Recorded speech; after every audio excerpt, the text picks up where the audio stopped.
Hello, everyone, and welcome back to Easy Talk English.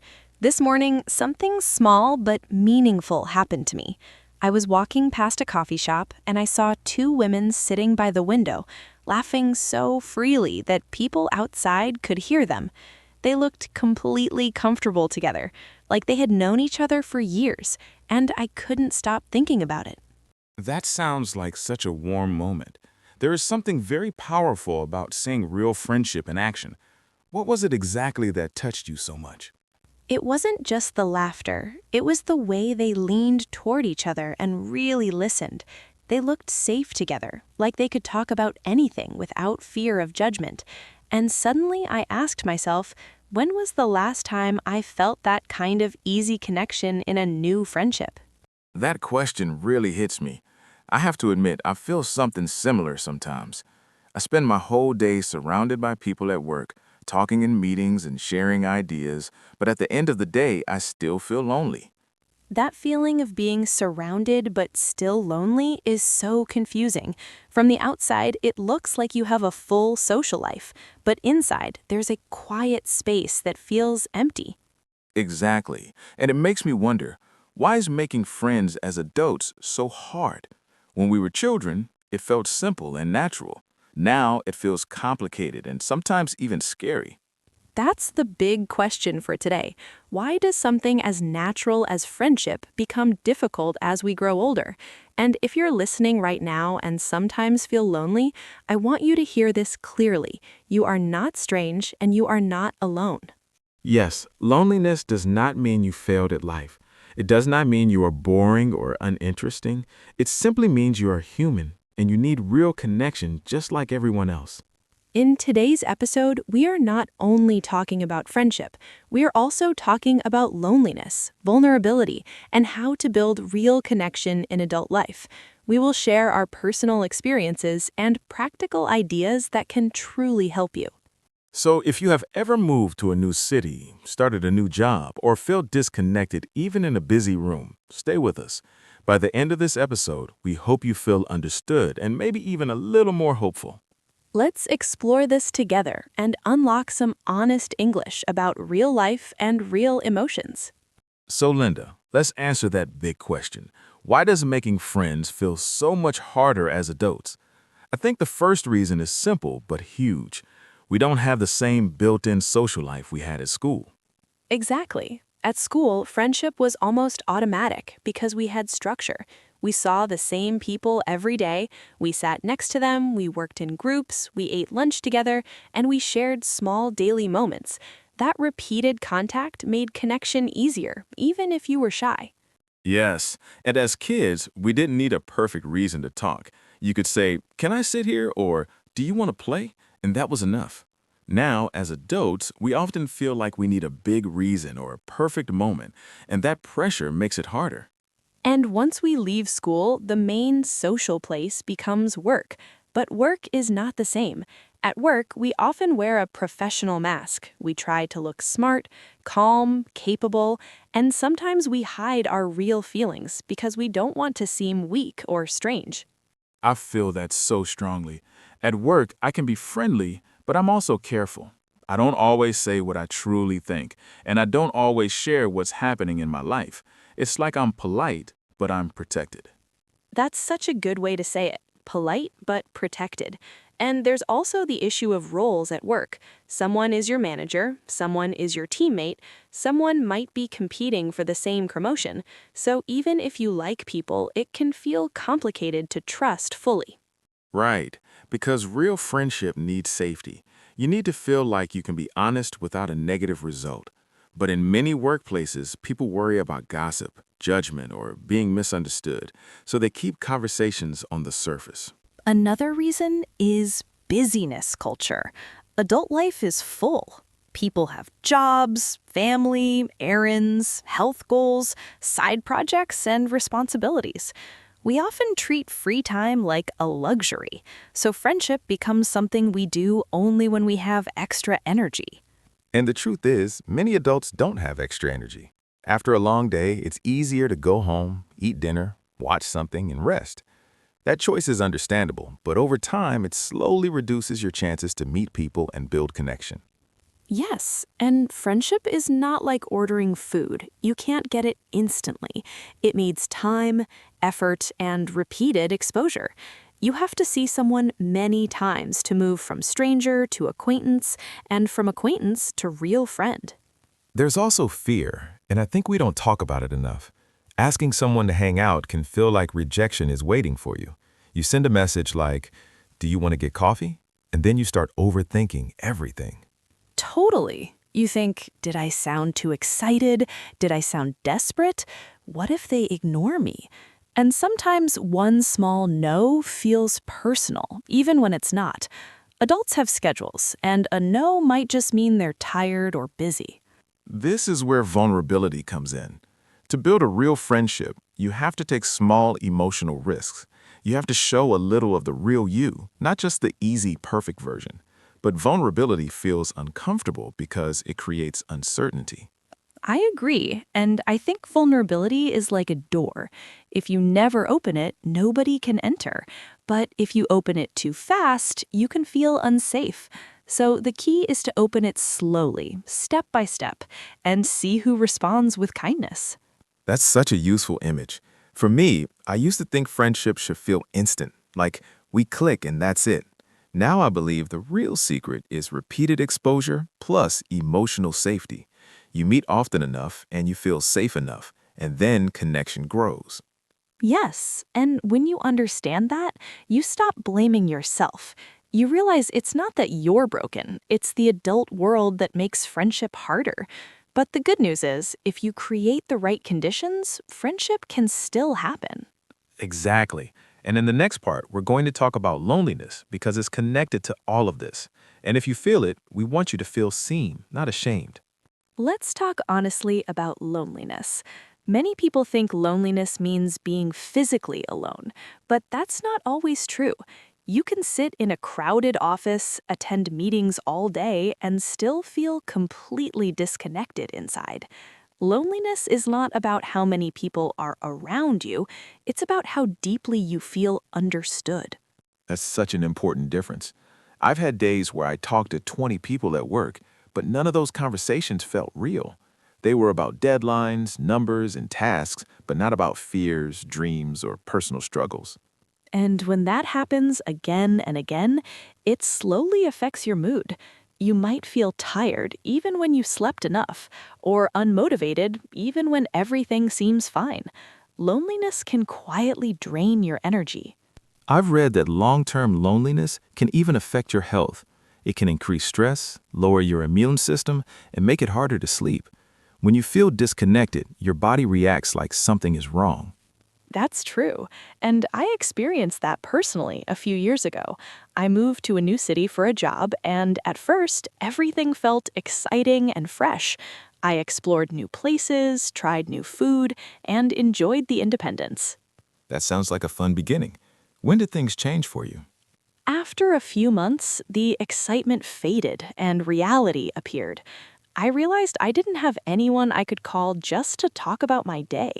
I had colleagues, but they were busy with their own lives, and after work, I often went home to a quiet apartment. That quiet can feel very heavy sometimes. What did your daily life look like during that period? I went to work, came home, cooked dinner alone, watched something online, and went to bed. On weekends, I walked around the city by myself and tried to look confident, but inside I felt invisible. I remember thinking, how can I feel so lonely in such a big city? That question is powerful. Big cities are full of people, yet many people feel alone there. Did that loneliness affect your health? Yes, it did. I started catching colds more often, and I had trouble sleeping. My mind kept thinking too much at night, and I felt emotionally sensitive over small things. Looking back, I realized my body was reacting to the stress of feeling disconnected. Thank you for sharing that. I think many listeners will relate to your story. For me, the loneliness feels different because it happens at work. I call it office loneliness. What does office loneliness feel like for you? It feels like playing a role all day. I smile, I joke, I talk about projects, but I rarely talk about how I truly feel. And as a man, there is also this quiet pressure to be strong and independent, like you don't need emotional support. That pressure can be very heavy. Society often teaches men to hide vulnerability, which makes it harder to ask for connection. Exactly. Sometimes admitting that you feel lonely feels like admitting weakness, even though logically I know that's not true. I think many men struggle silently because they don't feel comfortable saying, I need deeper friendship. And that's why this topic matters so much. Loneliness is not weakness, it is human. Every person, regardless of age or gender, needs connection and emotional safety. Yes, and instead of feeling ashamed, we can see loneliness as a signal. It tells us that something important is missing, and that missing thing is meaningful connection. When we understand that loneliness is a normal human experience, not a personal failure, we can respond with kindness instead of self-criticism. And that mindset change is the first step toward building healthier friendships. Absolutely. And then the next part, let's move from the emotional side to the practical side. If loneliness is human, then connection must be possible, and we're going to explore how to create it step by step. All right, Linda, let's get practical. If someone is listening and thinking, okay, I understand loneliness, but what can I actually do? Where should they start? I truly believe the best place to start is shared activities. When you join a sports team, a yoga class, a book club, or even a cooking course, you automatically have something in common with the people there. That shared interest makes conversation much easier and more natural. Yes, because you don't need to invent topics. If you're in a yoga class, you can simply ask, how long have you been coming here? Or what do you think about today's session? The activity becomes a bridge. Exactly. And that connects to something very important, the regular exposure principle. Friendship usually grows when you see the same people again and again over time. It's not about one perfect conversation, it's about repeated small interactions. That makes so much sense. If you go to a place once, people are still strangers. But if you show up every week, faces become familiar, and familiarity creates comfort. Comfort slowly becomes connection. That's how it worked for me with yoga. At first, I felt awkward and invisible, but I kept showing up. After a few weeks, people started smiling at me. Then we started chatting briefly, and eventually we made plans outside of class. I love that because it shows friendship as a process, not a sudden event. What about more casual environments like coffee shops? Coffee shops are perfect for micro connections. You might not become best friends with the barista, but small, regular conversations can reduce loneliness. Saying, "How's your day going?" or remembering someone's name builds small moments of human warmth. I've noticed that too. There's a barista who knows my usual order, and that tiny recognition makes me feel seen. It's not deep friendship, but it's still meaningful. And those small moments matter more than we think. Not every connection has to become a close friendship. Sometimes it's enough to feel acknowledged and included in simple ways. What about technology? There are apps now designed specifically for making friends. Have you tried any? Yes, I've tried Meetup and also looked at Bumble BFF. These apps can feel uncomfortable at first, but remember, everyone there has the same goal, to meet new people. That shared intention reduces some of the pressure. That's true, because you don't have to wonder, is it weird to ask this person to hang out? The answer is no, because that's why you're both there. Exactly. And if one meeting feels awkward, it doesn't mean you failed. It just means that connection wasn't strong enough yet. Keep trying different groups until you find people who match your energy and values. Let's talk about workplace friendships. Is it possible to turn colleagues into real friends? I think it is, but it requires boundaries and intention. You can start small by sharing a hobby or inviting someone for coffee outside the office. When you move the conversation beyond work topics, you give the relationship a chance to grow. But you also need to be careful, right? Not every colleague is meant to become a close friend. Absolutely. Pay attention to how safe you feel. Do they listen? Do they respect your boundaries? Friendship should feel supportive, not stressful. I think my biggest personal lesson is this. Don't look for instant best friends. That expectation creates pressure and disappointment. I completely agree. Instead of searching for a perfect best friend, look for small bridges. A short conversation, a shared laugh, a regular class, or a simple coffee invitation can slowly lead somewhere meaningful. That mindset feels lighter and more realistic. Friendship grows step by step, and every small step counts. Exactly. If you focus on small bridges instead of big results, you give connection the time and space it needs to grow naturally. Making friends is one challenge, but keeping them is another story. I've had friendships that started strong and then slowly disappeared without any big fight or drama. One day we were close, and a year later we barely talked. That happens more often than we admit. Many friendships don't end because of a serious conflict. They fade because of neglect. Life gets busy, people get tired, and suddenly months pass without real contact. I think one practical solution is simple but powerful. Schedule your friendships like they matter. We schedule meetings, doctor appointments, and workouts, so why not schedule time with friends? Yes, if something is important, it deserves a place in your calendar. When you say, let's hang out sometime, it usually never happens. But when you say, are you free next Saturday at 3? It becomes real. That makes it concrete and easier to commit. And once you show up consistently, trust starts to grow. If you often cancel plans at the last minute, people slowly stop relying on you. Consistency is the foundation of trust. When you do what you say you will do, your friend feels safe with you. Safety is what allows deeper conversations and stronger bonds. I also think small gestures are very underrated. You don't always need a long dinner or a big event. A simple message like, I saw this and thought of you, can make someone smile. Exactly. Those small moments keep the connection alive between bigger meetups. Sending a birthday message, congratulating someone on a new job, or asking how their family is doing shows that you care. What about conflict? Because sooner or later, misunderstandings happen. Someone feels hurt or expectations are different. Conflict is normal in any close relationship. The key is to handle it kindly and directly. Instead of staying silent and building resentment, you can say, I felt a bit hurt when that happened. Can we talk about it? That sounds simple, but it takes courage. Many people prefer to avoid difficult conversations, but avoidance often creates distance. Yes, and when you speak honestly but gently, you give the friendship a chance to grow stronger. Real friendship is not about never having problems, it's about solving problems with respect. So, if we summarize, maintaining friendships requires intention. You schedule time, you show up, you make small gestures, and you communicate openly when something feels wrong. And remember this important insight. Friendships usually fade because of neglect, not because of drama. When we stop investing time and energy, the connection slowly weakens. That means the solution is also simple, even if it requires effort.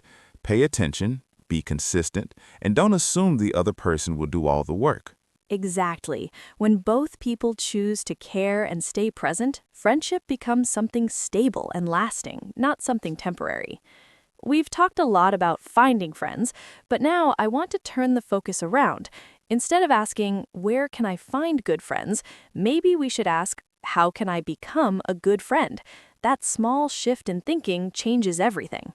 I really like that idea. It feels more empowering. Because we can't control other people, but we can control how we show up. So what does it actually mean to be a good friend? For me, it starts with active listening. That means you don't just wait for your turn to speak. You truly listen, ask follow-up questions, and remember details about their life.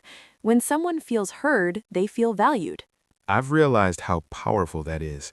When a friend remembers something small I mentioned weeks ago, it makes me feel important. It shows that I'm not just background noise in their life. Exactly, and that connects to reliability. If you promise to call, then call. If you make plans, try your best to keep them.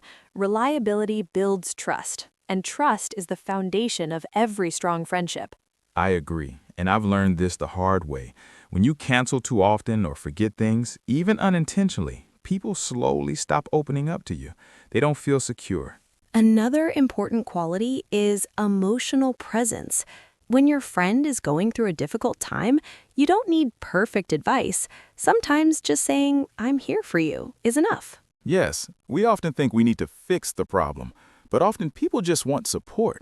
Being present means giving your attention without judging or trying to change their feelings. That leads to kind honesty. Honesty is important, but the way we deliver it matters. You can tell the truth in a way that respects the other person's feelings. I think the key word there is kind. Brutal honesty can hurt and damage trust. Kind honesty helps someone grow without feeling attacked. And finally, acceptance. A good friend accepts you with your strengths and your flaws. You don't try to control or change them into a different person. That's something I value deeply. When I can be my real, imperfect self and still feel accepted, that's when I know the friendship is genuine. So maybe the most powerful advice is simple. Be the friend you are looking for. If you want someone who listens, then listen. If you want someone reliable, then be reliable. I love that because it gives us responsibility in a positive way. Instead of waiting for perfect people, we start building the kind of connection we want to experience. Exactly. Friendship is not only about finding the right person, it's also about becoming the right person. And when two people show up with that mindset, something truly beautiful can grow. Before we finish today's episode, let's review the key vocabulary words we used so you can practice them in real conversations. The first word is friendship, which means the relationship between friends. For example, our friendship became stronger over time. The second word is connect, a verb that means to feel close to someone or form a relationship. You can say, "I connected with her because we share similar values." When you connect with someone, you feel understood. Next is bond, which can be a noun or a verb. A bond is a close connection, and to bond means to build that connection. For example, we bonded over our love of books. The fourth word is lonely, an adjective that describes the feeling of being emotionally alone. You might say, "I felt lonely after moving to a new city." Remember, feeling lonely does not mean something is wrong with you. Then we have trust, which is both a noun and a verb. Trust means believing someone is honest and reliable. You can say, "I trust him because he always keeps his promises." And finally, acquaintance. An acquaintance is someone you know, but not very well. Many deep friendships start as simple acquaintances. Now we want to hear from you. Our reflection question today is, how do you build friendships as an adult? What has worked for you and what challenges have you faced? Write your answer in the comments and try to use at least one of today's vocabulary words. This is a great way to practice your English and express your real experiences at the same time. If today's conversation felt familiar and you saw yourself in our stories, give this episode a like. It helps us know that these real-life topics matter to you. And if you want to keep improving your English through honest, meaningful conversations, subscribe to EasyTalk English. We're here to help you practice real-life English step by step. Thank you for listening. And remember, every new word helps you connect with the world. And every small connection can grow into something beautiful. See you in the next episode.